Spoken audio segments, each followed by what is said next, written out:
How long will you depend on your husband's income? If you have something to say to us, become independent without relying on Daniel first, and then we'll talk. It's unbelievable that you live without paying rent. You're such a waste. They began to shout and rant. I could no longer bear it. I would rather live a lonely life than stay in that house. I would never try to make those uncomprehending people understand me. I stood up quietly and then I said to them, I'm leaving. Where do you think you're going? Without a guarantor, you won't be able to find a place to live, won't you? My father-in-law spoke with a tone of concern, but I could feel the unpleasant disdain in his words. Regardless, I had no intention of asking for help from my in-laws. Don't worry. I'll manage somehow. With those words, I left the house. My name is Stacy Manning. I am 30 years old. I was blessed with warm parents and led a happy life. Being an only child, the way my mother doted on me seemed laughable in retrospect. But 10 years ago, my parents passed away in an unexpected accident. At that time, as a university student, I fell into a deep depression as if I had lost my will to live. My savior at that time was my current husband, Daniel. I met Daniel, who's 10 years older than me, at the company I worked for after graduating from university. Touched by his warmth, I gradually began to regain my smile. Eventually, I developed a fondness for Daniel and we began dating. Since starting my relationship with Daniel, both my work and personal life became fulfilling, and I began to feel happiness. After 3 years of dating, he proposed to me. I had visited Daniel's parents' home many times during our relationship and had built a good relationship with them. His mother was always warm and would say, Daniel has chosen you and we're happy to have you. Believing her words, I accepted his proposal. At that time, I had no doubts and felt pure joy. However, when I told his parents that we were getting married, their attitude changed dramatically. You're serious about getting married? We were okay building a relationship with you because we thought you'd both eventually break up, she raged. Both Daniel and I were surprised by her sudden change. However, he then said to me, since I am their only son, maybe they are just shocked that I'm finally getting married. A son is a special being to a mother, I often heard. So, we didn't take it seriously. But she was unexpectedly disturbed by our marriage so much that, despite the smooth progress of our marriage preparations, she repeatedly told Daniel, you should avoid young women. She's surely after your money. Women closer to your age or with more experience would be more suitable. Since she said that to Daniel many times, I figured out that she was indeed opposed to the marriage and did not think well of me. However, I didn't know why she disliked me so much, and that fact pained my heart. Daniel always protected and supported me. I tried to improve my relationship with her and to have as many face-to-face opportunities as possible. Then, one day, an unexpected event occurred when we visited his parents' home to decide on the wedding guests. His mother calmly stated, no need for guests. You'll end up getting divorced soon anyway. Daniel stood up and appealed to her, Mom, please stop. You cared about Stacy so much until we decided to get married. Why would you say such a thing? Dad, say something, and sought support from his usually silent father. His father looked at us, cleared his throat, and spoke, with all due respect. I heard that Stacy was living by herself until she met you. We've been kind out of sympathy, but welcoming her into the family is a different matter. Having been living alone means there's no one to vouch for her character. I'm sorry, but love and marriage are different things. When I heard that, I felt as if I had been hit in the head with a blunt object. The sorrow of losing my parents was enough, but I never imagined that it would cause me to be treated this way. Daniel was also visibly devastated by those words and tearfully said, no one to vouch for Stacy's character?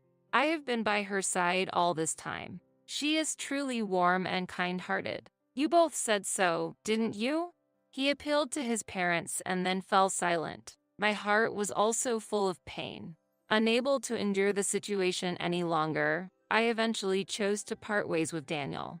One day, around half a year after our separation, I unexpectedly ran into Daniel's mother at work. Daniel and I had worked at the same company, but we were in different departments, so our paths rarely crossed. Now that our relationship was over, I shouldn't have had any chance of meeting her, yet she came to my department asking, "Is Stacy here?" "Yes, I'm here. It's been a while. We need to talk." She approached me with a social smile, and my face stiffened with tension. "There's a bit of time left until the end of the day. I'll wait for you at the cafe outside." With those words, she left the room. In our department, many people come and go all the time, and no one pays much attention to any visitor. But the conversation she wanted to have might cause some troubles if someone were to overhear it. Unable to treat her rudely, I nodded in agreement. After finishing my work, I headed to the cafe where she was already drinking coffee alone. "You must be tired," she said with a forced smile as she saw me. "What's happening? Don't be so stiff. My husband and I regret the harsh things we said to you." "Really? If we were the cause for your separation with Daniel, forget about us. You two are free to decide on your marriage and everything else." I could not hide my surprise at her words. I had no idea what made her change her mind, but her intentions didn't matter to me. Since I still had feelings for Daniel, I was happy to hear those words. That night, I received a call from Daniel. It seemed he hadn't forgotten about me either, and after discussing about our future together, we ended up reconciling. The marriage plans that had been extinguished before were now starting anew. This time, however, his parents accepted me quietly. After starting a new life together with Daniel, I felt the warmth of my parents-in-law and was fulfilled. However, sometime after the marriage, I overheard my mother-in-law talking on the phone. Yes, he married that orphan. For now, everything is going smoothly. I stopped in my tracks. She was using the word orphan.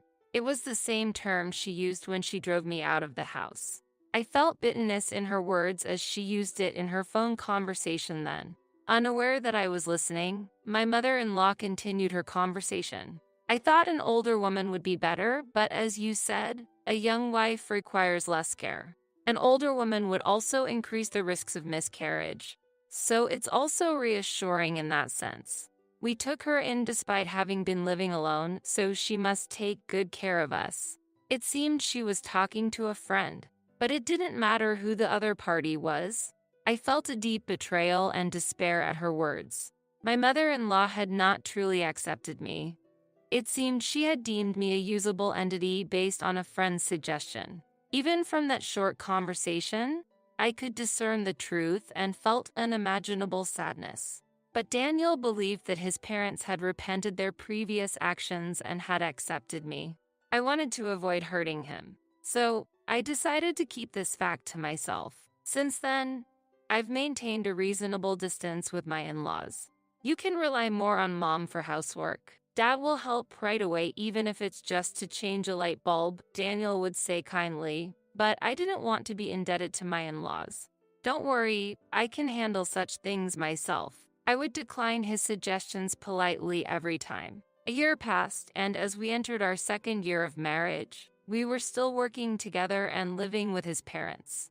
In the midst of our changing daily life, an incident occurred while Daniel was away on a business trip. For the first time, it was just his parents and I living together, and I had no parental home or place to return to. With no escape, I reluctantly welcomed the night. The dining table, usually surrounded by 4, was now set for 3, and the atmosphere was clearly different from usual. And it was a certain remark from my mother-in-law that accentuated this unease. "Stacy, I find it difficult to ask when Daniel is around, but when are you all going to have children?"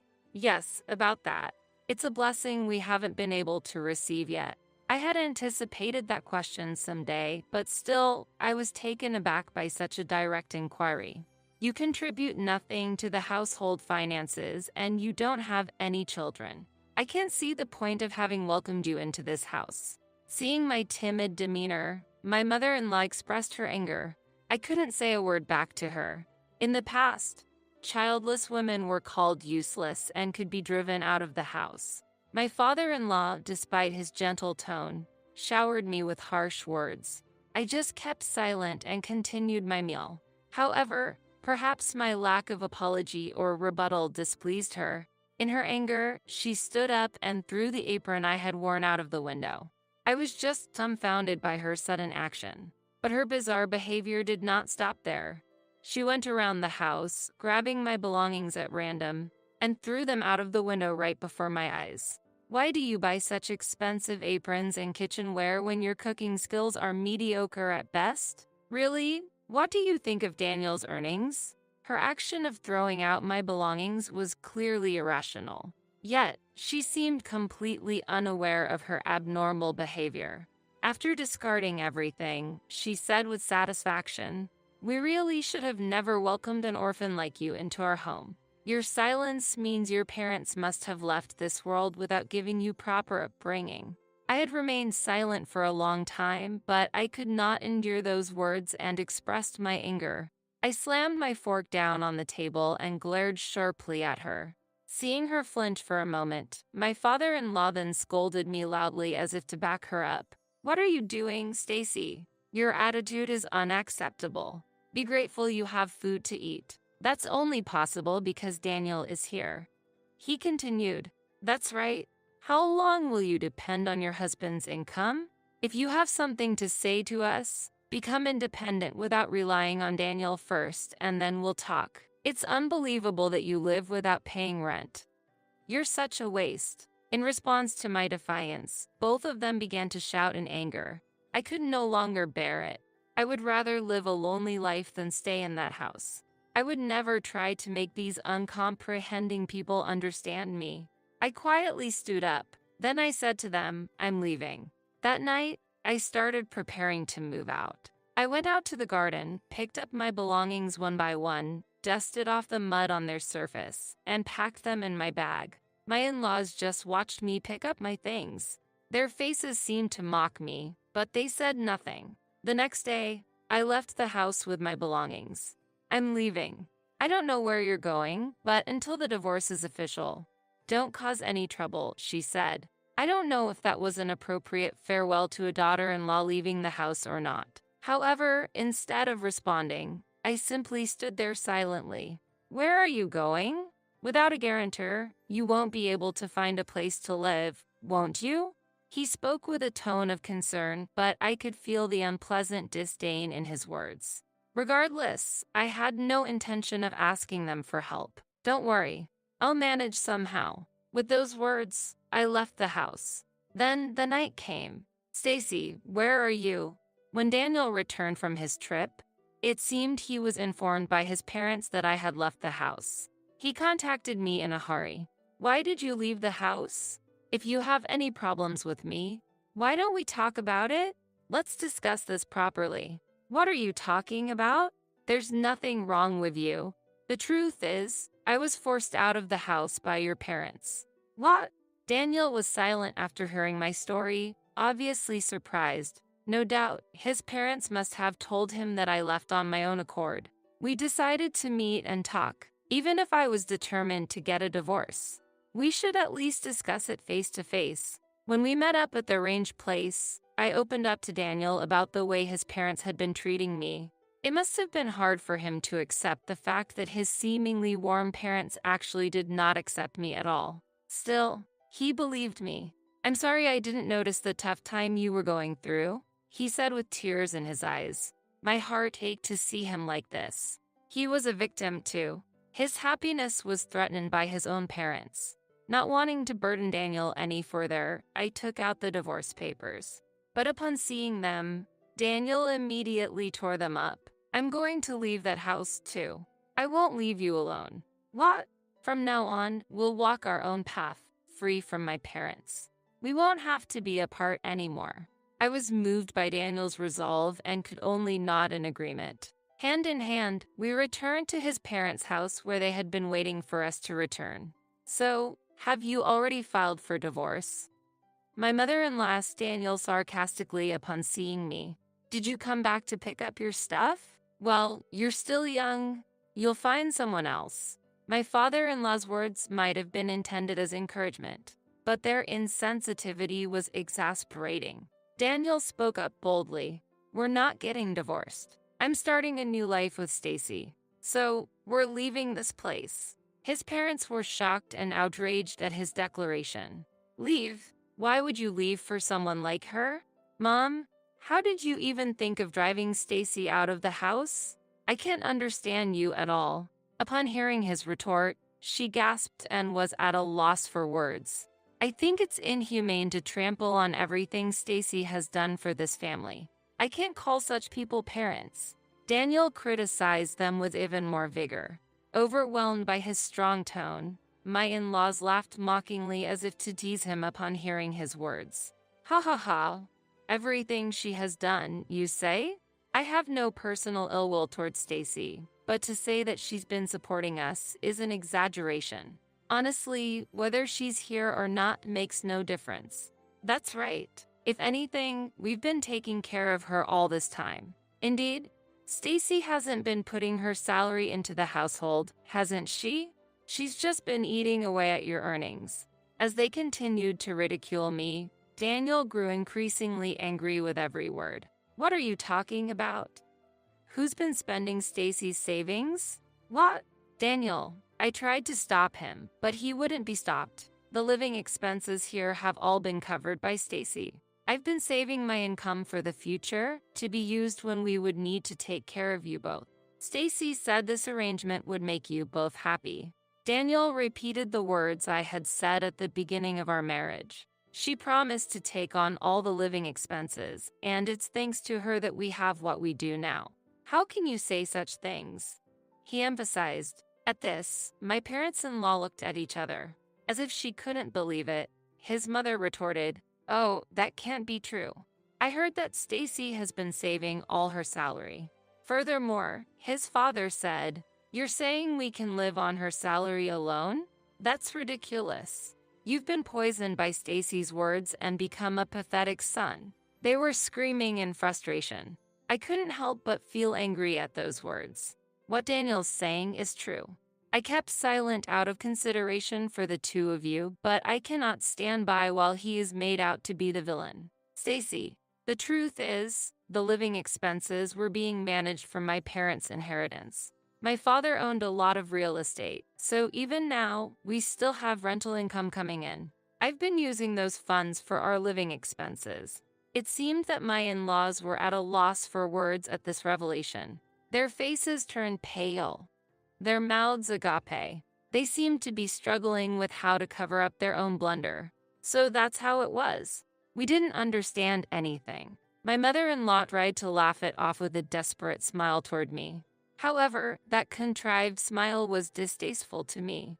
I thought her angry expression earlier was better than her hideous smile. However, there will be no need for that from now on. Daniel and I will leave here, so you two should just take care of yourselves. With that, wait a minute. As we tried to leave after saying what we wanted to, my father-in-law dropped to his knees to stop us. However, Daniel coldly rejected his father and said, I had hoped that you both would change. This is truly sad. Afterward, I led Daniel to our home. The house I moved into is also one of the properties I inherited from my father. The luxurious house, worth $3 million, had been rented out to a famous person overseas until recently. The celebrity had just finished her activities in the US and returned home, and the home cleaning was completed, making it ready for us to move in right away. The day I was driven out by my in-laws, I decided to live in this house and obtain the keys from the real estate agent. I had heard about it, but it really is a wonderful house. This was Daniel's first time visiting, and he was very pleased. Then, we started a happy life together. However, my in-laws somehow found our address and one day suddenly visited us together. Stacy, when I got home, there was my mother-in-law calling my name. I recognized her immediately, but I had no time to hide. The bad weather and rain impaired visibility, and although she called my name, it took me a while to locate her. Meanwhile, they hurriedly approached me. Mother, I'm so glad. I was searching around here, thinking it must be near. It seemed they had made it this far relying on the address, but they couldn't find the actual house. But more than their appearance, I was concerned about the luggage they carried. My mother-in-law had a large tote bag, and my father-in-law carried a suitcase.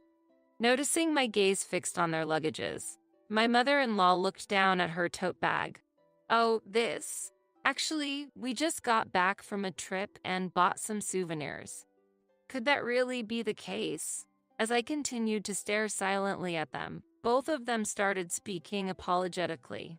"We truly regret our actions. That's why we want to apologize properly again." It's true. My father-in-law also apologized. Whether their attitudes were sincere or not, I couldn't be harsh to people who were apologizing in the rain, carrying heavy luggages. The place had a lot of traffic, and I preferred to talk to them somewhere more private. "Let's talk inside." Reluctantly, I led them into my home. "This is your house. This big house." My mother-in-law was astonished by the size of the house. My father-in-law, too, was looking around with keen eyes. As I prepared coffee and urged them to sit, my mother-in-law, in high spirits, began opening the doors of the rooms one after another, saying, "Wait a minute. What are these rooms? With so many rooms, we could live here too." The modest demeanor they had shown outside had vanished, and there they were, the same presumptuous in-laws as before. I was confused, but then Daniel came home. As soon as he noticed his parents, he raised his voice. "Why are you two here?"